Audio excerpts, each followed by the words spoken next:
Before we get into this story, make sure to subscribe to my channel. Your support helps me to share more stories like this. I woke to sunlight streaming through curtains I'd forgotten to close. The bed sheets lay twisted around me. For a moment, I couldn't remember why my body ached in unfamiliar places. Then it all came rushing back. 5 men. Marcus's friends. The furniture we'd moved. The drinks afterward. The way conversation turned intimate. How I'd lost every shred of sense I'd built over 23 years of marriage. I sat up slowly. My reflection caught in the dresser mirror. My hair was still messed from sleep. But underneath, I could see it. The woman who'd crossed every line last night. The camera Marcus kept on the nightstand for our anniversary photos seemed to watch me with its dark lens. My phone buzzed.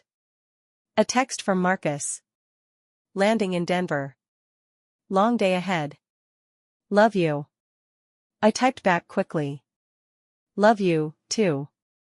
Safe travels. The house felt different now. Every corner held echoes of what we'd done. I could still hear Derek's laugh. Smell Connor's cologne. Feel the weight of 5 pairs of hands that shouldn't have touched me. We'd agreed to keep it secret, all of us. But secrets have their own gravity. I could already feel this one pulling at the edges of everything I thought I knew about myself. I needed coffee. I needed to pretend this was just another Tuesday morning. But when I walked to the kitchen, I found Connor's watch on the counter. The phone rang while I stood holding Connor's watch. Its silver band still warm somehow.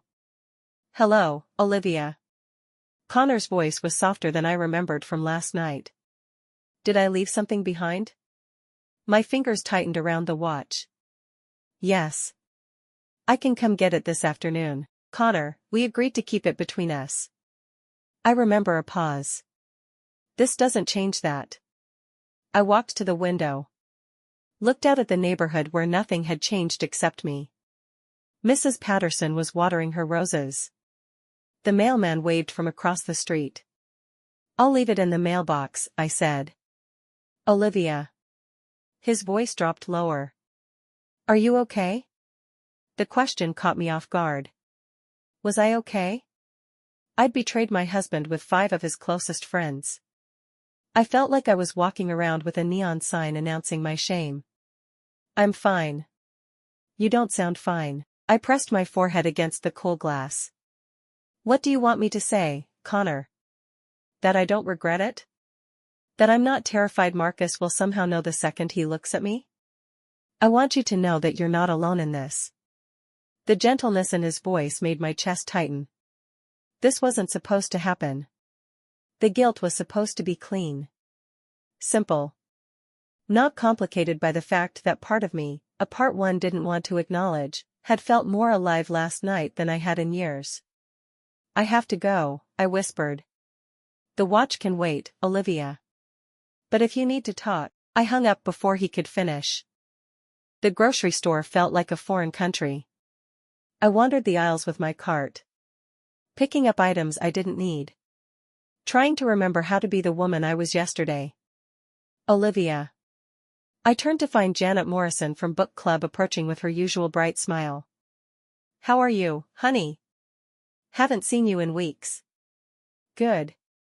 I'm good. The words felt like stones in my mouth. And Marcus still traveling all the time? He's in Denver. Back by Friday. I grabbed a box of cereal I knew he hated. Just to have something to do with my hands. Men and their work trips. Janet shook her head. At least you get the house to yourself. I bet you had a wild night of bad TV and ice cream. I managed a laugh that sounded almost normal. Something like that. But as Janet walked away, I caught my reflection in the freezer door. The woman looking back at me wore my face. My wedding ring. My carefully maintained composure. Yet she was a stranger. At the checkout, the teenage cashier made small talk about the weather while I paid. Normal conversation. Normal transaction. But I felt like I was performing a role I'd forgotten how to play. In the parking lot, loading groceries into my car, I saw Derek's truck 2 rows over. Our eyes met through his windshield. He raised his hand in a small wave. I pretended not to see him and drove home with my heart hammering against my ribs. The house welcomed me back with its familiar silence. But even that felt different now. Heavier. Like the walls themselves were keeping secrets.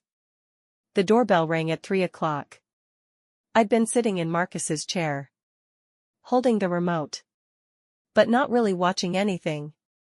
Just clicking through channels to fill the silence. "We need to talk," he said when I opened the door. "James," we agreed. "Derek's talking." He stepped past me into the hallway. "Not specifics, but he's acting weird." His wife noticed. My stomach dropped. "What kind of weird?" "Guilty weird. Flowers for no reason. Weird." James ran his hands through his hair. "Look, I'm not proud of what happened. But we all knew the risks going in." "Did we?" The question came out sharper than I intended. Because I don't remember anyone discussing what happens when Derek can't handle keeping secrets from his wife. James studied my face. "You look like hell, Olivia." "Thank you. That's exactly what I needed to hear." "I'm serious."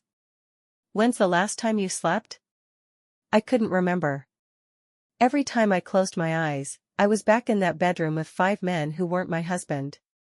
Making choices I couldn't unmake. "What do you want me to do about Derek?" I asked. "Talk to him. He'll listen to you." "Why would he listen to me?" James gave me a look that made my cheeks burn. "You know why."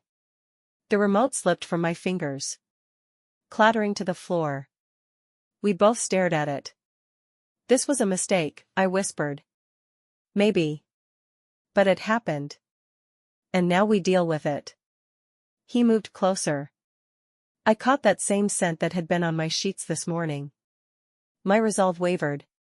"James, you need to leave." "Do I?" The question hung between us like a challenge. I should have said yes. Should have walked him to the door and locked it behind him. Instead, I found myself reaching for his hand. "This is insane," I breathed, but I was already leading him toward the stairs. "We're already past insane, Olivia." In the bedroom, he paused at the dresser where Marcus's camera sat. The same spot where it had witnessed last night's transgression. "Does he use this often?" James asked, touching the camera's edge. "Our anniversary. Sometimes vacations." My voice sounded distant, like it was coming from someone else. James turned the camera to face the wall. What followed was different from last night. Quieter. More deliberate. Where last night had been chaos and heat and too many hands, this was just James and me, the weight of a choice I was making with clear eyes. Afterward, we lay in the bed I shared with Marcus. The magnitude of what I'd done hit me fresh. "Twice," I said to the ceiling. "In 24 hours, I've been unfaithful to my husband twice." James sat up, reaching for his shirt. "You want me to apologize?" "I want you to tell me how to live with this." He was quiet for a long moment. "You don't live with it. You decide if it was worth it. And if it wasn't, then you figure out how to stop." But as he dressed and prepared to leave, I already knew the truth that terrified me most. I wasn't sure I wanted to stop. The camera still faced the wall when he left. Like a blind eye. Refusing to witness what we'd become. Marcus's key in the front door came 2 days early. I was in the kitchen staring at a letter I'd started writing. An attempt to put my guilt into words. Though I'd never intended to send it. The sound of his footsteps made me shove the paper into the drawer. "Surprise," he called out, dropping his suitcase by the stairs. "You're early." I managed to smile as he walked into the kitchen. But my voice cracked on the words. "Meetings got cancelled. Thought I'd come home to my beautiful wife." He kissed my cheek. I had to fight not to pull away. "Miss me?" "Of course." But he was studying my face. I saw the moment his expression shifted. 23 years of marriage had taught him to read me like a book. You look tired, Liv. Everything okay? Fine. Just haven't been sleeping well. Bad dreams. If only he knew. Something like that. Marcus opened the refrigerator, pulling out a beer. House feels different. Did you rearrange something else while I was gone? My heart stopped. What do you mean? I don't know. Just feels off. He took a sip of beer. Still watching me. You sure you're okay? I forced myself to meet his eyes. This was my husband. The man I'd promised to love and honor. The man whose friends had been in our bed while he was working 3 states away. I'm glad you're home, I said. And meant it. But later, as we sat on the couch watching television, I felt the weight of the letter hidden in the kitchen drawer. The secrets I carried felt like stones in my chest, growing heavier with each breath. Marcus reached for my hand. His touch felt like both salvation and condemnation. The reckoning was coming. I could feel it in the careful way he watched me. In the questions he didn't quite ask. Tomorrow, I would have to decide who I wanted to be. Marcus stood in the doorway of our bedroom, holding something in his hand. The morning light caught the silver surface. Connor's watch. Found this under our bed, he said quietly. Funny thing is, I remember Connor wearing it at poker last month. My throat closed. The watch I'd forgotten to put in the mailbox. The one that had somehow ended up kicked under the bed during yesterday's encounter with James. He must have dropped it when they moved the furniture, I managed. Must have. Marcus turned the watch over in his palm. Except the furniture in the living room, Liv. Not our bedroom. The silence stretched between us like a chasm. 23 years of marriage, and I'd never seen him look at me this way. Like I was someone he didn't recognize. Marcus, I don't. His voice was still wrapped in exhaustion. Don't lie to me anymore. I can see it in your face. In the way you won't meet my eyes. Something happened while I was gone. I sank onto the edge of the bed where everything had unraveled. The camera on the nightstand seemed to mock me with its blind lens. Still turned toward the wall from yesterday. How long have you known? I whispered.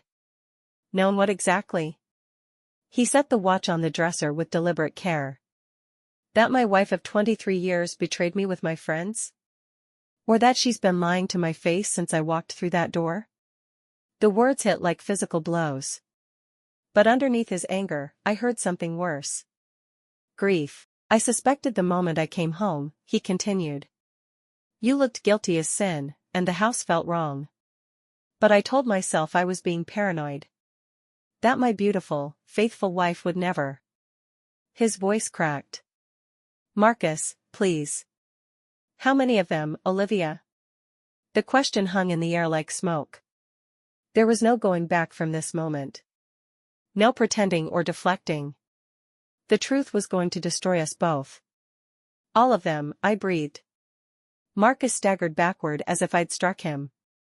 His face went white, then flushed with a rage I'd never seen before. All 5. His voice was barely audible. My friends. In our bed. While I was working to pay for this house, this life. It wasn't planned. It just happened. He slammed his hand against the doorframe. Things like that don't just happen, Olivia. You chose it. Every single moment, you chose them over me. I stood up. Desperate to make him understand something I'd barely understood myself. I don't know why I did it. I lost my mind for one night. One night? His laugh was bitter. James's car was here yesterday afternoon. I saw it from 3 blocks away when I was coming home early to surprise you. The blood drained from my face. He knew about James, too.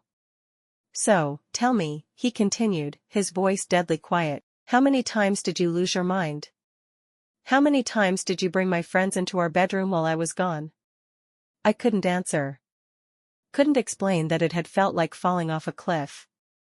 The first time by accident. The second by choice. Marcus walked to the kitchen drawer. The one where I'd hidden the letter I'd started writing. My confession.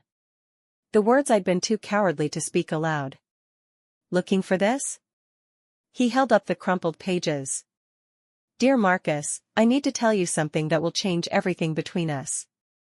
He read my own words back to me with surgical precision. I betrayed you in ways I never thought possible. I let 5 men into our home, into our bed, into the sacred space that was supposed to be ours alone. Hearing my guilt spoken in his voice was unbearable. I'd written those words in a moment of desperate honesty, never intending him to see them. You wrote this but couldn't say it to my face, he said, crumpling the letter. Even now you're making me drag the truth out of you piece by piece. I was trying to protect you. Protect me? His eyes blazed. From what? From knowing that my wife is a stranger? That the woman I've loved for 23 years doesn't exist? The letter fell from his fingers like ash. Neither of us moved to pick it up.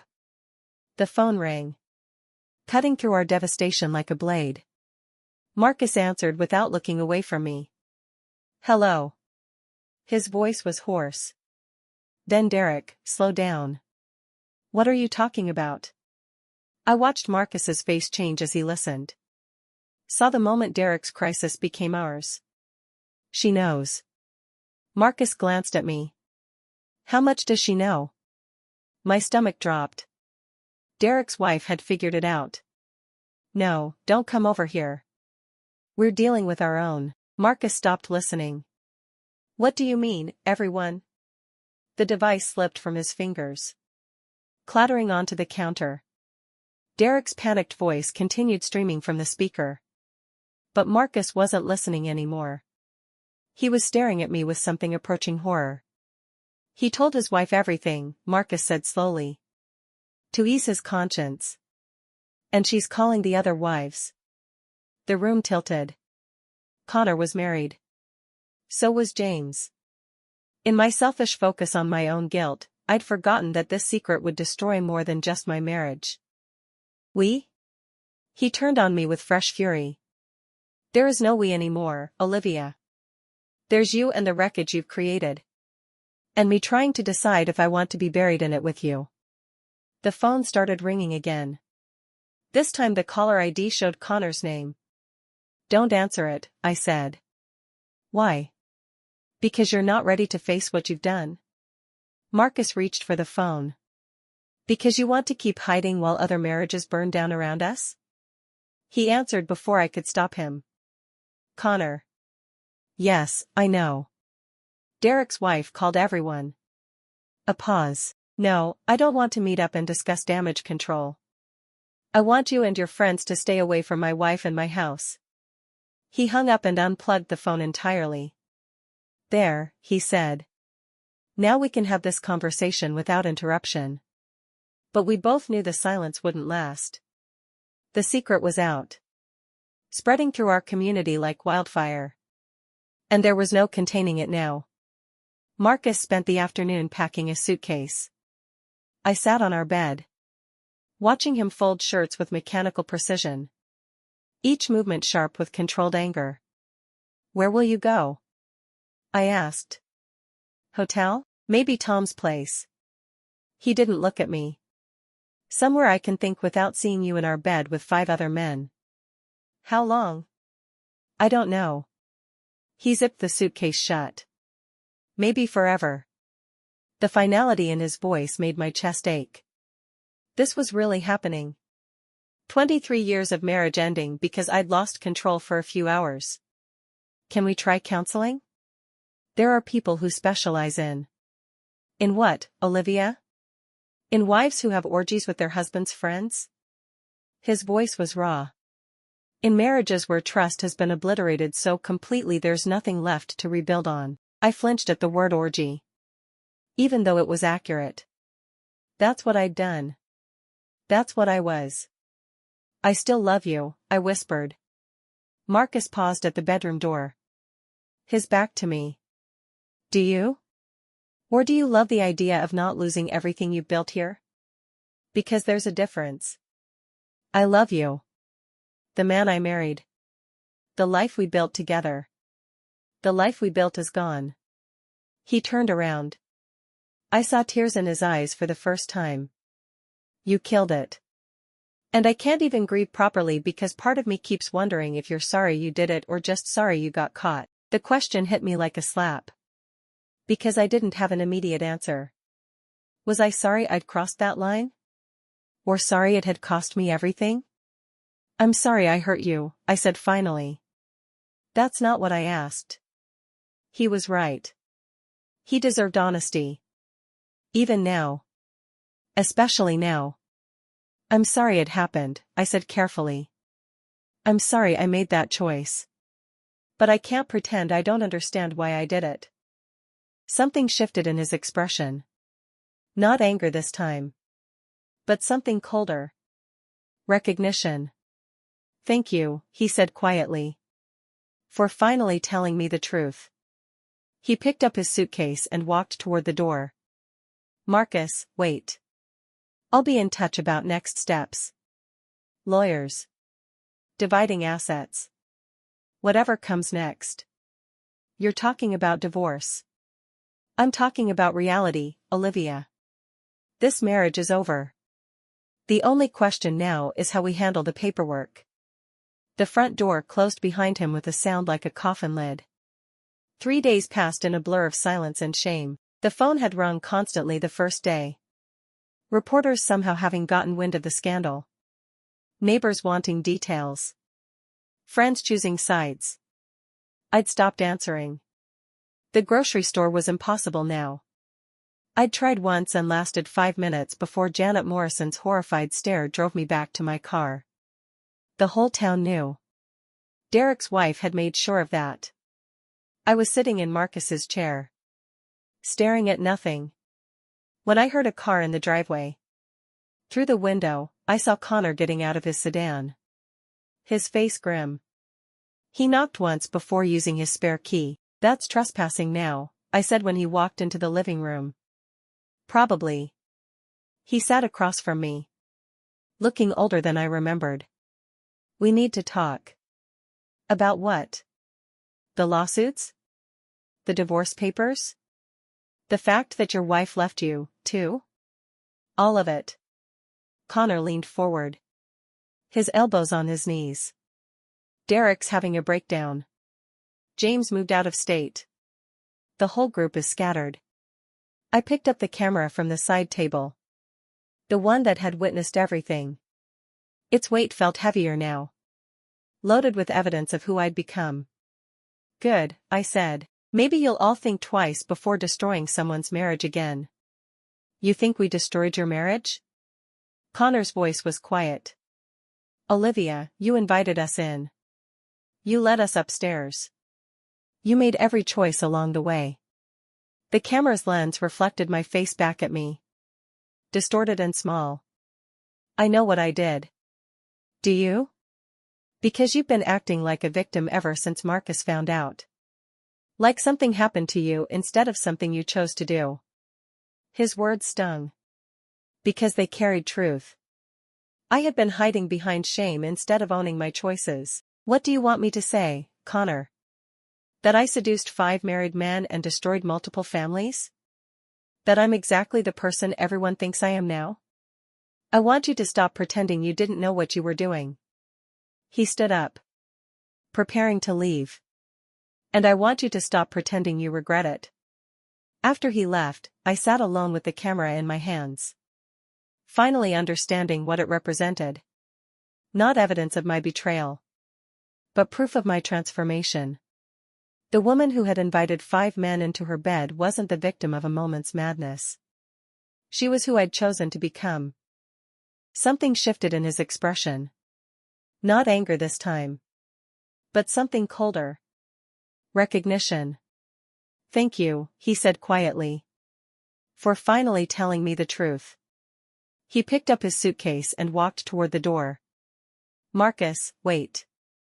I'll be in touch about next steps. Lawyers. Dividing assets. Whatever comes next. You're talking about divorce. I'm talking about reality, Olivia. This marriage is over. The only question now is how we handle the paperwork. The front door closed behind him with a sound like a coffin lid. 3 days passed in a blur of silence and shame. The phone had rung constantly the first day. Reporters somehow having gotten wind of the scandal. Neighbors wanting details. Friends choosing sides. I'd stopped answering. The grocery store was impossible now.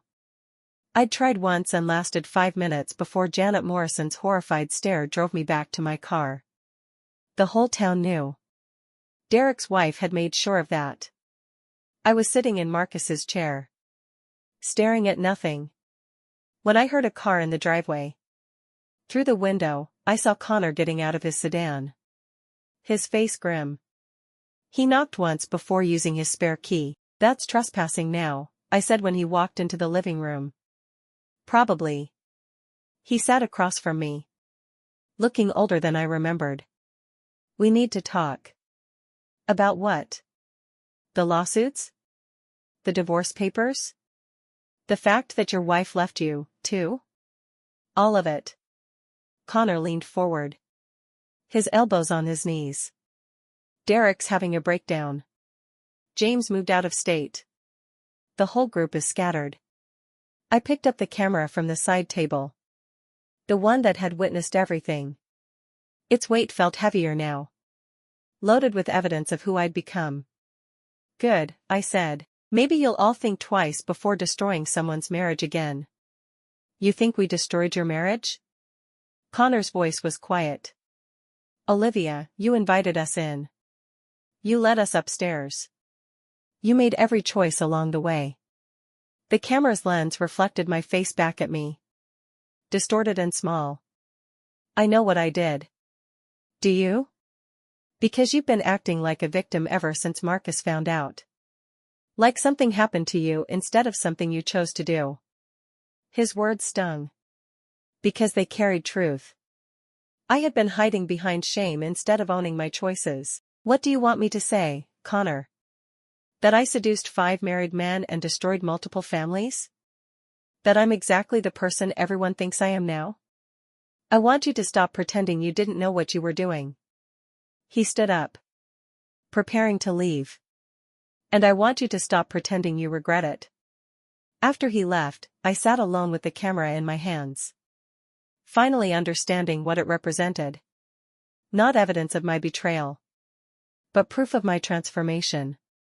The woman who had invited 5 men into her bed wasn't the victim of a moment's madness. She was who I'd chosen to become.